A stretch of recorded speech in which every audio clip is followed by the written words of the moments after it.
Hello students, कैसे हैं आप सब लोग। बेटा जैसे मैंने आप लोग को प्रॉमिस किया था, हम डेली एक कॉन्सेप्ट जरूर पढ़ेंगे और डेली हम एक लॉ का कॉन्सेप्ट पढ़ेंगे। तो आज उस कॉन्सेप्ट सीरीज का पहला कॉन्सेप्ट कंपनीज एक्ट से लिया गया है और कंपनीज एक्ट में एक सेक्शन है बेटा, सेक्शन नंबर 6, जिसका नाम है एक्ट टू ओवरराइड मेमोरेंडम और आर्टिकल। ये एक्ट का ओवरराइडिंग इफेक्ट की बात करता है सेक्शन। ओवरराइडिंग का मतलब क्या होता है और सेक्शन क्या कहता है, उसको समझने से पहले आप समझिए इस सेक्शन की अहमियत। ये सेक्शन इतना इंपॉर्टेंट है कि आपको पूरा एक्ट पढ़ने के लिए सेक्शन पता होना चाहिए, ठीक है। बिकॉज कई जगह पर इस एक्ट का यूज आएगा अलग अलग सेक्शंस में। अब ये सेक्शन कहता क्या है, तो नाम से समझ आ गया इस सेक्शन का ओवरराइडिंग इफेक्ट है। क्या है इसका ओवरराइडिंग इफेक्ट? अगर मैं समराइज कर दूं इस सेक्शन को, अगर मैं समराइज कर दूं इस सेक्शन को शॉर्टली, तो ये कहता है अगर कोई भी प्रोविजन दिया गया है मेमोरेंडम ऑफ एसोसिएशन में, कोई भी प्रोविजन दिया गया आर्टिकल ऑफ एसोसिएशन में, कोई भी प्रोविजन अगर कोई एग्रीमेंट कंपनी एग्जीक्यूट करती है उसमें लिखा गया क्लॉजेस में, एग्रीमेंट जो कंपनी ने एग्जीक्यूट किया उसके अंदर को क्लॉज है उसमें प्रोविजन दिया गया, या कोई भी रेजोल्यूशन पास किया है कंपनी ने और रेजोल्यूशन पास हुआ जनरल मीटिंग में शेयर होल्डर की, या कंपनी ने कोई भी रेजोल्यूशन पास किया है अपनी बोर्ड ऑफ डायरेक्टर की मीटिंग में। बोर्ड ऑफ डायरेक्टर की मीटिंग में कौन सा रेजोल्यूशन पास होता है? बोर्ड रेजोल्यूशन या यूनानिमस बोर्ड रेजोल्यूशन 100% से पास होता है। और जनरल मीटिंग में पास होता है ओआर या फिर एसआर, या यहां पर भी पास होता है यूनानिमस रेजोल्यूशन। तो कह रहा है अगर कोई भी प्रोविजन आपके मेमोरेंडम में कंपनी के या आर्टिकल में प्रोविजन दे रखा है या फिर एग्रीमेंट के किसी क्लॉज में दे रखा है, या जो रेजोल्यूशन आपने पास किए जनरल मीटिंग में, या रेजोल्यूशन जो आपने बोर्ड ऑफ डायरेक्टर के साथ बोर्ड ऑफ डायरेक्टर की मीटिंग में पास किया, अगर ये कॉन्फ्लिक्ट करता है, अगर ये कॉन्फ्लिक्ट करता है, या सिंपली बोलो अगर ये कॉन्ट्राडिक्ट करता है, क्या करता है? ये कॉन्ट्राडिक्ट करता है कंपनीज एक्ट के प्रोविजंस के साथ। जी हाँ, कंपनीज एक्ट में जो प्रोविजंस दे रखे हैं उसके साथ अगर कॉन्फ्लिक्ट करता है या कॉन्ट्राडिक्ट करता है कोई भी प्रोविजन, मेमोरेंडम में दे रखा है, आर्टिकल में दे रखा है, एग्रीमेंट के किसी क्लॉज में, या रेजोल्यूशन जो आप पास कर रहे हो शेयर होल्डर की जनरल मीटिंग में, वो कॉन्फ्लिक्ट करता है कंपनीज एक्ट के साथ, या बोर्ड ऑफ डायरेक्टर की बोर्ड मीटिंग में जो रेजोल्यूशन पास हो रखा है वो कॉन्फ्लिक्ट करता है कंपनीज एक्ट में लिखे गए प्रोविजन के साथ। तो जो भी ये प्रोविजन कंपनीज एक्ट के साथ कॉन्फ्लिक्ट करते हैं, जो भी ये प्रोविजन कंपनीज एक्ट के साथ कॉन्फ्लिक्ट करते हैं, ये सब हो जाएंगे बेटा वॉइड, और कंपनीज एक्ट के प्रोविजन का ही इफेक्ट आएगा। बिकॉज ये बोलता है सेक्शन नंबर 6 की एक्ट का ओवरराइडिंग इफेक्ट है, एक्ट का ओवरराइडिंग इफेक्ट है।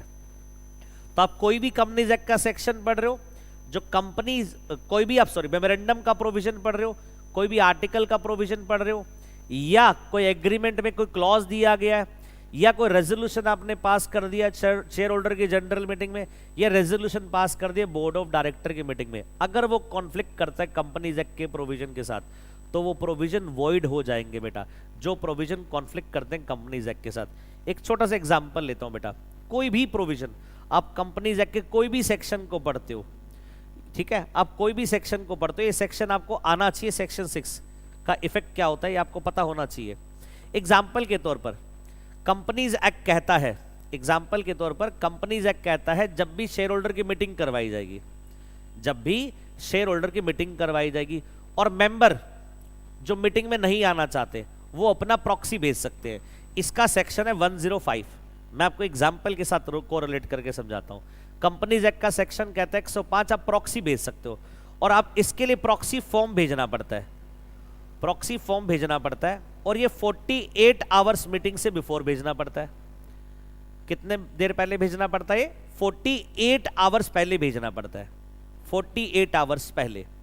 और सेक्शन में ये भी दिया गया है कि इस 48 आवर्स को आप बढ़ा नहीं सकते, ये लिखा गया सेक्शन 105 में कि इस 48 आवर्स को आप बढ़ाइए मत।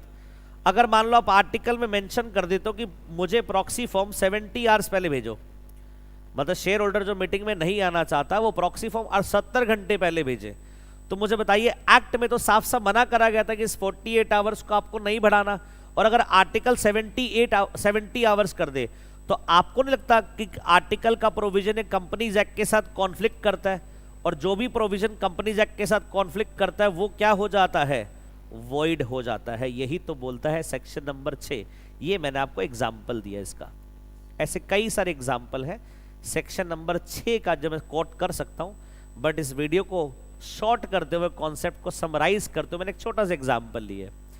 तो मैं रिकैप कर रहा हूं इस प्रोविजन का, और मैं रीड कर रहा हूं बेयर एक्ट की लैंग्वेज, जो क्या कहती है, save as otherwise expressly provided in the act, provision of the act shall have effect notwithstanding anything to contrary contained in memorandum, article और इन एग्रीमेंट एग्जीक्यूटेड बाय, जो भी एग्रीमेंट कंपनी ने execute करा, या जो भी रेजोल्यूशन पास किया company ने जनरल मीटिंग में, या जो भी रेजोल्यूशन पास किया बोर्ड ऑफ डायरेक्टर ने, ठीक है, चाहे वो एग्रीमेंट एग्जीक्यूटेड है, पास द एज द केस में भी बिफोर और after the commencement of this act, चाहे एक कंपनीज एक्ट 2013 की कमेंसमेंट के बाद या उससे पहले पिछले वाले एक्ट में, एनी प्रोविजन कंटेंट, जो भी प्रोविजन मेमोरेंडम में दिया है, आर्टिकल में दिया है, एग्रीमेंट जो एग्जीक्यूट हुआ है, या रेजोल्यूशन जो आपने पास किया है, अगर वो रेपुगेंट है, मतलब इनकंसिस्टेंट है, अनएक्सेप्टेबल है, वॉयलेट करता है कंपनीज एक्ट के प्रोविजन को, बिकम्स और टू बी वॉइड, वो क्या हो जाएगा, वॉइड हो जाएगा।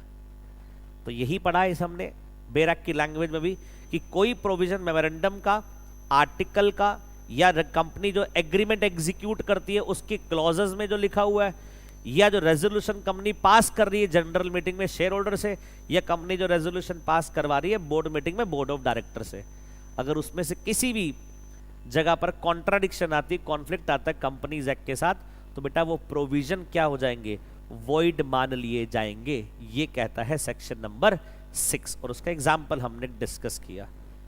तो ये हमारा आज का कॉन्सेप्ट नंबर 1 ये था बच्चों। उम्मीद करता हूं ये कॉन्सेप्ट आपको अच्छे से समझ आया होगा, क्लियर हुआ को कॉन्सेप्ट क्या कहता है ये। चलिए, तो अब हम दोबारा कल मिलेंगे एक नए कॉन्सेप्ट के साथ। आज जैसे मैंने आपको कंपनी लॉ का कॉन्सेप्ट पढ़ाया, अब ऐसा जरूरी नहीं है मैं आपको डेली कॉन्सेप्ट कंपनी लॉ के पढ़ाऊंगा, मैं आपको जेआईजेल के कॉन्सेप्ट भी पढ़ाऊंगा। आपको जेआईजेल में सीपीसी के, भारतीय न्याय संहिता के, बीएनएस के और लिमिटेशन एक्ट के अलग अलग सेक्शंस के आपको प्रोविजंस में आपको पढ़ाऊंगा। ऐसे सिक्योरिटी लॉ में, ऐसे ही ईसीआईपीएल में हम एक एक कॉन्सेप्ट्स को पिक करेंगे और शॉर्ट एंड समराइज रख के उसको समझेंगे। तो आज के लिए कॉन्सेप्ट नंबर 1 इतना ही। अब हम कल मिलेंगे एक नए कॉन्सेप्ट के साथ, कॉन्सेप्ट नंबर 2। और जब भी कॉन्सेप्ट जो पढ़ाया जाएगा आपको, उसके थंबनेल में मेंशन जरूर होगा ये कॉन्सेप्ट किस सब्जेक्ट से रिलेट करता है और कॉन्सेप्ट है क्या ये। और ये सारे कॉन्सेप्ट एक प्लेलिस्ट बनाकर डाल दिए जाएंगे बेटा, ताकि आप सारे कॉन्सेप्ट को एक जगह देख पाओ। चलिए, thank you so much, thank you so much, bye bye. Next class में मिलते हैं नेक्स्ट वीडियो में नए कॉन्सेप्ट के साथ। Bye bye.